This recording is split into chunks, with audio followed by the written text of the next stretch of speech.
Coming up on UT 10 News in HD, we'll give you an update on the local IHOP raids. And we'll also follow an incident that took place at Carlson Library. Plus, Heather Dotson spends a day at the pool. Your news in 10 minutes starts now.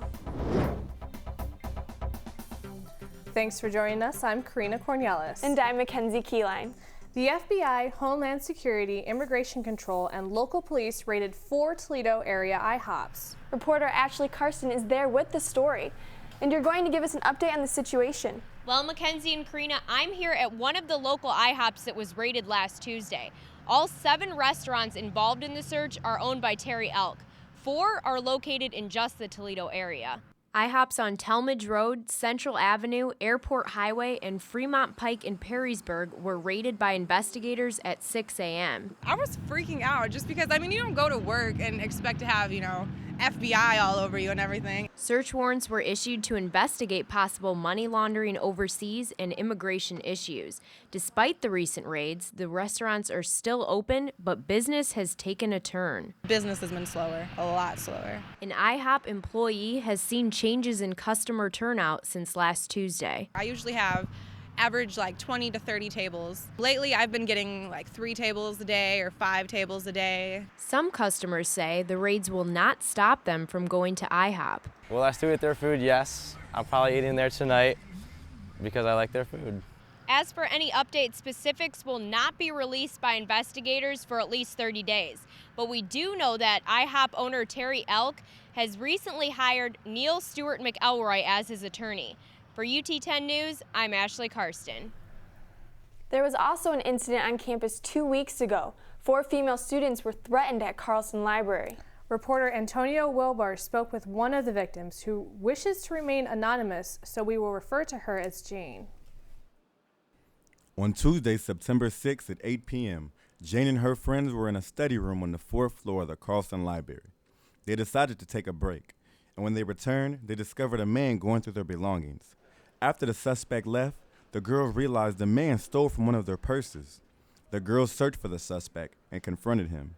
The man gave back their belongings. However, he would return, and this time with a message. He threatened to basically come back with his 9mm, and he actually tugged on something in his back pocket.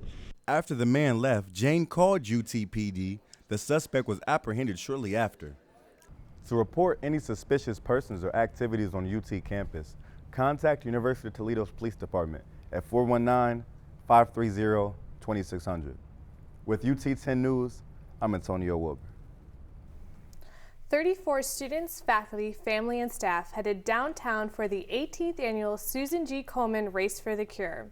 Kristen Rosendale was at the starting line. The Pink Rockets were UT's first official Race for the Cure team.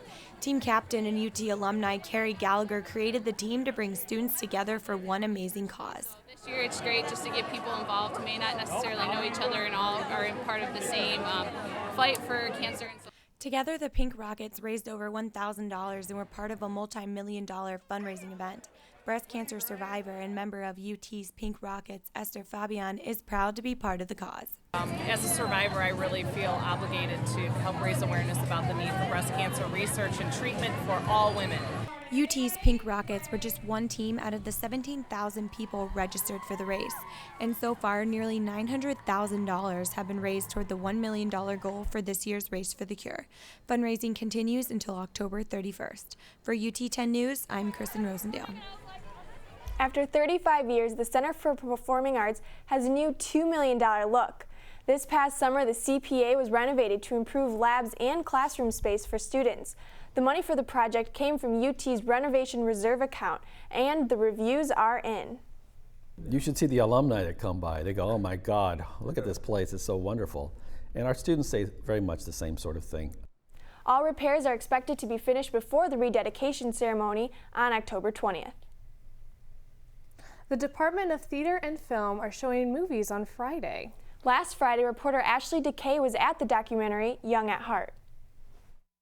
This is the 5th year the Department of Theater and Film has put on Film Fridays. This fall's theme is Love Gone Wrong. 5 films will be shown over the next 5 weeks and include 2 documentaries, a musical, and rock opera. It gives them a chance to see a movie at a very reasonable rate. We give them the refreshments, the popcorn and pop.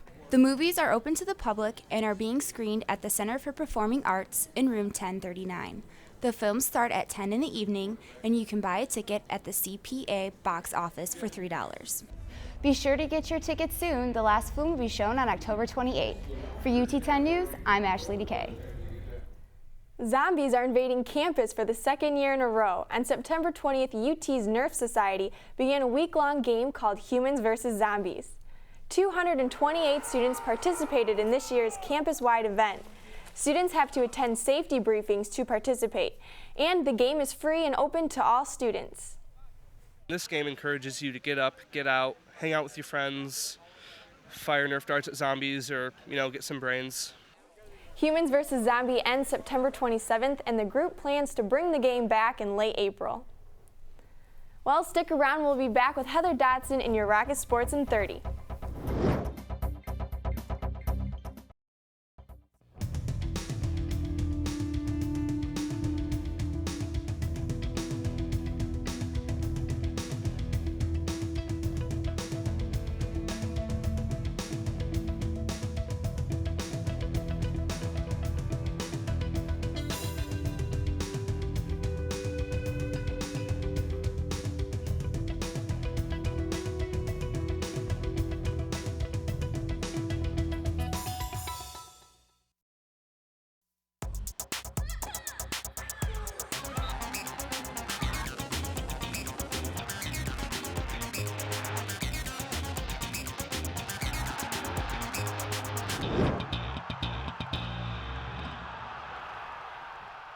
Welcome back. I'm Heather Dotson, and this is your UT10 Sports. It was an action-packed weekend for Rocket Sports, starting with women's cross-country team.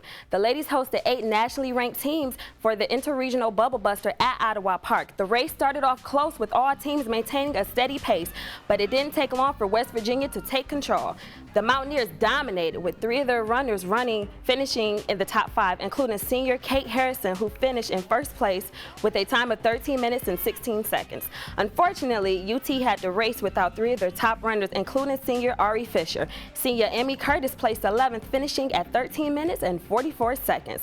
Coach Kevin Hassel was pleased with the ladies' 5th place finish. We did well for being so short-handed, to only have one of our top 4 runners running and to still, beat Baylor and Ohio State and Eastern Michigan was really good. While the ladies were at home, the football team was away in a controversial game against Syracuse on Saturday. The Rockets kept the score close, but with 2 minutes and 7 seconds left in the game, Syracuse attempted an extra point.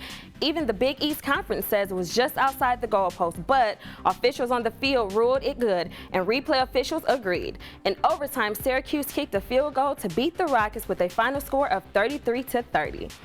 The women's swimming and diving team is gearing up to dive right into the new season, and I was poolside for practice. While some teams are satisfied with finishing top 3 in their conference, the women's swimming and diving team has set higher standards this year. After finishing 2nd overall in the MAC conference meet last year, the Lady Rockets have one goal in mind: to win it all. Our expectations are higher this year only because we were runner-up at our conference meet. And so we want to win. UT will face some stiff competition from their rivals Miami University and last year's MAC champion Ohio University. To outswim their competition, the team practices Monday through Friday twice a day and once on Saturdays. Assistant coach Mark Howard believes the team is already stronger than last year. We have stepped up comparatively to where we were a year ago this time. We have challenged the girls a little bit more. Home meet will be against their rivals Miami on November 4th. All right, thanks, Heather. Well, that's it for UT10 News. For the latest breaking news on campus, go to our website, ut10news.com. And you can always watch our award-winning newscast on YouTube and Facebook, where you can get caught up on all your campus news whenever you want. For Karina Cornelis, Heather Dotson, and all of our crew, I'm Mackenzie Keyline. Have a great week and stay tuned for more news from the UT campus.